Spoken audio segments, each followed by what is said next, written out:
My feelings. Oh. The hell there ain't. Audie Murphy, Charles Bronson, Lee Marvin, John Wayne. Names that already taste like gunpowder and gravel. Let us fire up the projector on lives where danger lived off-set, where medals, broken bones, and barroom grudges were earned before the first line of dialogue was even spoken. Pull your chair closer, because these men did not just pretend to bleed for the camera. They arrived pre-scarred and battle-wounded. 1. Audie Murphy, the reluctant reaper. He looked like a choir boy, barely tall enough to kiss a leading lady without a step stool. Yet Audie Murphy collected more military decorations than a 5-star general before he was old enough to buy a drink. 19 years old, France. January 1945, snow muddy with blood. Murphy climbed onto a burning tank destroyer and held off an entire German company for a full hour, then led a counterattack after running out of ammunition. They offered him every honor the United States can give, plus 5 from grateful European allies, 28 in total. Hollywood snapped him up for the cover of Life magazine, but studio guards almost turned him away, convinced no war hero could be that baby-faced. When he reenacted his own combat into Hell and Back, the producers trimmed several battlefield feats because audiences would never swallow the real details. Off-set, the nightmares never left. He slept with a pistol under his pillow and walked hallways at night, slick with sweat, searching shadows for snipers. Yet on screen he preferred light romance and gentle comedy, forever trying to outrun the ghosts. That dissonance, the lethal man inside a shy smile, makes every frame crackle. In later years, Murphy tried ranching, songwriting, and even championed early awareness for what we now call post-traumatic stress. He lost fortunes at poker, testified before Congress about veterans' mental health, then perished in a private plane crash on a fog-choked Virginia ridge in 1971. Friends said destiny finally caught the man who had dodged too many bullets. But his quiet campaign for wounded soldiers keeps echoing through every modern clinic that treats invisible scars. 2. Charles Bronson, the man with iron in his lungs. Picture 10-year-old Charles Bukinski, one of 15 children, crawling into a shaft so narrow grown men had to breathe in to pass. He stamped coal dust for pennies, his lunch a jar of lard and bread, his after-school recreation dodging fists in a rough Lithuanian enclave. World War II arrived. Charles became a B-29 tail gunner, 25 combat missions against Japan. Purple Heart earned when shrapnel peppered his back and shoulder. Peace brought Hollywood, where his gravel face and wary eyes landed thug roles. Yet the menace was not an act. When producers received threats from real gangsters after Death Wish, they offered bodyguards. Bronson declined, saying he had survived hunger, mines, and bomber flak, and would not start trembling now. Co-stars claimed his punches landed with shocking density, the economy of a man who could not afford wasted motion. He never raised his voice, he never boasted, but you sensed that if talk failed, he would finish business in one direct line. Away from the spotlight, Bronson adored painting floral still lifes and spoiling his children with homemade wooden toys. Neighbors in Vermont recall the taciturn star warming up a chainsaw at dawn to clear storm-fallen trunks for elderly residents, then heading back to his stone wall project without waiting for thanks. The steely glare belonged to the screen. In private, he spoke Lithuanian lullabies and mailed anonymous checks to coal town hospitals that once patched him on credit. 3. Lee Marvin, the man who was shot and still standing. Lee Marvin chose the Marines because he figured the toughest branch would bleed the truth out of him. On Saipan, he got that wish.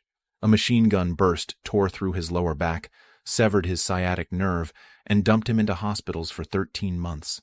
He joked later that he had been shot in the backside and shipped home, but the eyes behind that grin had watched friends fall in seconds. Marvin carried the limp for life, though he masked it with careful posture and a legendary tolerance for pain. Directors loved the ice water calm he brought to violence. When he growled a threat on camera, every crew member hushed, aware he knew the precise weight of pulling a trigger. During a location shoot in Oregon, he cleared out a bar filled with lumberjacks after an offhand insult, walked on set the next morning with purple bruises blooming and refused makeup. He read poetry between takes, argued philosophy after whiskey, then demonstrated the quickest way to disable a knife attacker. Marvin's trademark sandpaper voice landed him narration gigs for documentaries on battlefield medicine and war memorials, work he accepted only if the producers donated to veterans' charities. At night, he visited military wards in silence, pressing cigars into shaky hands and cracking jokes that made morphine drips rattle with laughter. He never glamorized combat, yet he believed survival obligated you to lift the next wounded soul across the finish line. 4. Steve McQueen, the king of cool, prince of risk. Steve McQueen popped wheelies on a borrowed bike before he could spell motorcycle, ran away from a violent home at 14, and wound up in the Marines, where he spent 41 days in the brig for extending a weekend pass into a 2-week party. He still saved 5 fellow Marines when their tank fell through ice during an Arctic exercise. Hollywood crowned him with swagger, yet he kept chasing adrenaline beyond the backlot. At the 1970 12 Hours of Sebring, he finished second overall, foot fractured and weighted by a plaster cast, steering with pain jabs lunging up his shin. During the Great Escape, he performed every motorcycle stunt the insurance lawyers permitted, then sulked when they banned him from the final fence jump. Off-screen, he raced Porsches under fake names so studios could not veto the risk. When police revealed the Manson family had drafted him for elimination, McQueen skipped bodyguards and stuffed a loaded 6-shooter into his leather jacket. The king of cool collected fine watches and antique Navajo rugs, but adrenaline remained his oxygen. His passion project Le Mans nearly bankrupted him as he insisted on days of authentic track filming that chewed through cameras and safety budgets. Crew whispered that the only way to halt production was to crash McQueen himself, and he nearly obliged more than once. Later diagnosed with mesothelioma, likely from asbestos racing suits, he sought unconventional treatment in Mexico, yet still found time to donate classic cars to the reform school that once saved him, proving rebellion could mature into gratitude. 5. James Cagney, the tap-dancing southpaw. Before James Cagney lit marquees in neon, he fought for sidewalk territory on Manhattan's Lower East Side. His household wobbled between rent money and eviction, so Jimmy, pocket-sized and red-headed, boxed for small prizes that bought Sunday stew. That ring education shaped his lightning footwork, a trait that also made him a sensational dancer. Vaudeville discovered his tap rhythm. Then stage producers steered him to musicals. Hollywood, craving authenticity for gangster pictures, signed him for The Public Enemy. During rehearsal, he asked Mae Clark if she trusted him. She believed it a polite cue. The camera rolled. Cagney smashed half a grapefruit into her face with the velocity of an elbow jab. Genuine shock, captured forever. Later, he performed complex routines in Yankee Doodle Dandy with identical intensity, sweat spraying into footlights. Offset, he owned a farm, bred horses, and painted scenery. But if a rumor of disrespect reached him, he settled matters privately. Fists first, explanations later. Cagney also waged quiet war on studio exploitation, leading early efforts that birthed the Screen Actors Guild. Executives blacklisted him briefly, yet he refused to budge, and a national radio audience applauded when he called for safe sets and overtime pay.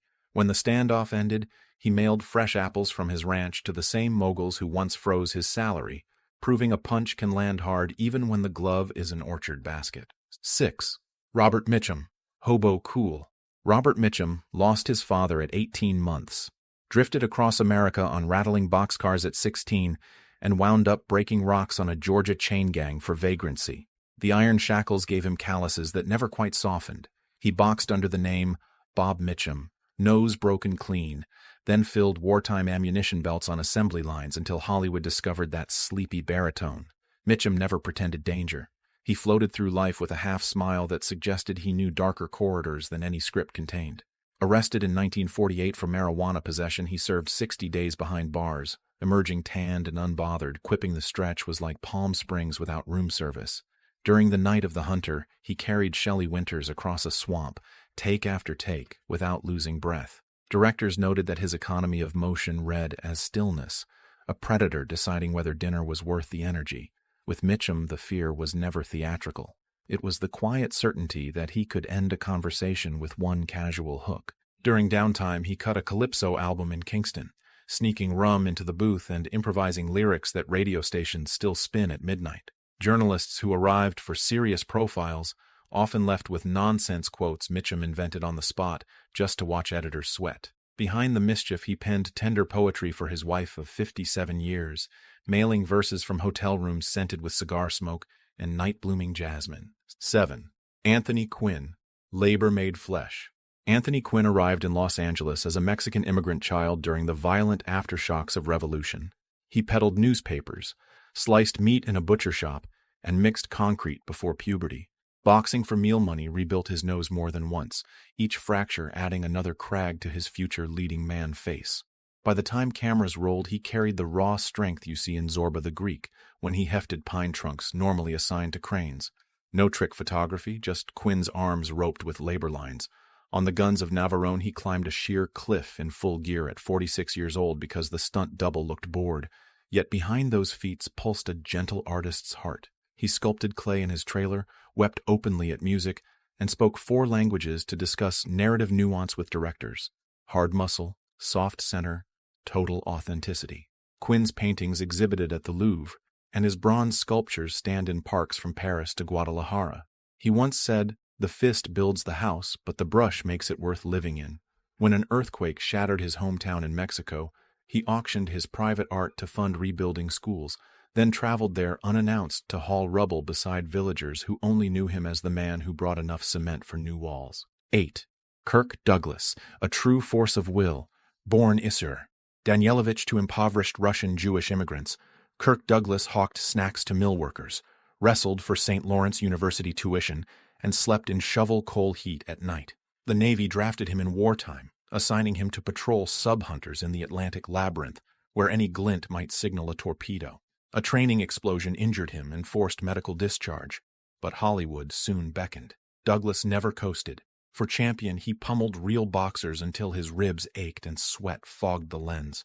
For Spartacus, he broke the blacklist by hiring screenwriter Dalton Trumbo under his own star power, forcing studios to admit the name on every tongue. On set, he whipped a trident for hours, igniting feuds with Kubrick over camera angles, then inviting the young director to settle grievances in the ring. Kubrick declined. In 1991, a helicopter crash tore Douglas's spine, killing 2 passengers. Surgeons predicted a walker, maybe permanent paralysis. Douglas snarled through therapy, walked into the Oscars the next year, then suffered a stroke in 1996 that slurred his defiant baritone. He spent the next decade retraining speech, writing memoirs, speaking to schools about resilience, and gripping microphones like old spars he refused to drop. Late in life, Douglas and his wife Anne gave away more than $100 million, rebuilding playgrounds in disadvantaged neighborhoods so that children could learn hope where he once knew hunger. At his 100th birthday, he told reporters that generosity was simply the toughest role of all because it demands you wrestle your own ego every single dawn. 9. Charlton Heston, the epic endurance machine. Charlton Heston flew B-25 bombers over the Aleutian fog, where turbulence tossed crews like marionettes, later downplaying the experience with Midwestern modesty. On set, his ethic turned punishing. For the 10 Commandments, he strode Sinai dunes wearing wool robes under desert sun so fierce it warped clapboards. Crew collapsed. He pressed on until Cecil DeMille croaked print, voice fried by sand. Ben-Hur demanded chariot mastery, so he practiced daily on a remote Italian track, reins blistering palms, quadriceps straining. During the climactic scene, another driver lost control and snapped timber shards into Heston's side. He clenched teeth, steadied horses, and finished the lap, bleeding inside leather armor. Off-camera, he marched with civil rights leaders in 1963 because silence insulted his idea of courage. Decades later, he took equally public stances many admired and many vilified. He owned those choices, stating that a spine is useful only when kept straight. Michelangelo taught him, he said, that creation hurts. His own shoulders locked after weeks imitating ceiling fresco strokes, nerves aflame. But the painting sequence lives as proof that pain can breed majesty. Heston read Shakespeare aloud each dawn to keep his voice limber and kept meticulous diaries stretching 60 years that scholars now mine for insights on studio politics, art, and friendship. Even as Alzheimer's clouds gathered, he recited Hamlet's soliloquies from memory to comfort fellow patients, reminding everyone within earshot that identity can outlast the body if you feed it enough literature. 10. John Wayne, the man stubborn as bedrock. Long before the name Duke echoed across prairies, Marion Morrison lugged props across Fox backlots, a 6'4" college football player willing to swallow desert sand for a paycheck. He performed his own stunt falls through his 40s, cracking ribs on the Alamo, then taping them tight so the schedule would not slip a single morning. On The Conqueror, he filmed downwind from nuclear test sites in Utah. 91 of the 220 cast and crew later suffered cancer, Wayne among them, yet he pressed on through surgeries that removed a lung and 2 ribs. A year after the operation, he saddled up in The Sons of Katie Elder, performing fight scenes that left younger co-stars gasping. Crew remember the quiet mornings when he sucked air through diminished capacity, paced a while, then strode into character because thousands of theater patrons expected nothing less. When critics flayed his politics, he answered with more pictures, more punishing hours, and a handshake firm enough to startle visiting presidents. Wayne's defiance of frailty closes our list, a last gallop under the sun. But the echoes of his stride reach every frame you cherish from the golden age. Between shoots, Wayne piloted his converted minesweeper yacht Wild Goose along the Pacific coast, inviting wounded veterans aboard for fishing trips where they swapped impossible stories and compared scars beneath gull cries. Near the end, he launched a tequila label whose profits funded children's hospitals, proving that the cowboy who seemed carved from stone still believed in planting new harvests for strangers he would never meet. 10 men, 10 separate battlegrounds, one unifying principle: authenticity cannot be faked. Whether staring down panzer tanks, prison wardens, or cancer cells, these actors arrived on set already steeled by trials the rest of us pray to avoid. On screen, they moved with a certainty borrowed from survival, each gesture burnished by real consequence.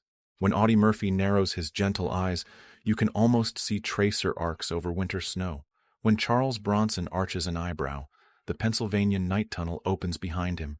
Lee Marvin's limp, Steve McQueen's sideways grin, James Cagney's lightning shuffle, Robert Mitchum's languid shrug, Anthony Quinn's thunderclap laughter, Kirk Douglas's clenched jaw, Charlton Heston's lifted chin, John Wayne's drawled farewell. Each tick is carved by lived ordeal. Next time you revisit a classic, watch the smallest pause. That silence probably contains a grenade pin, an engine stall 30 feet above asphalt, or the smell of damp coal seams.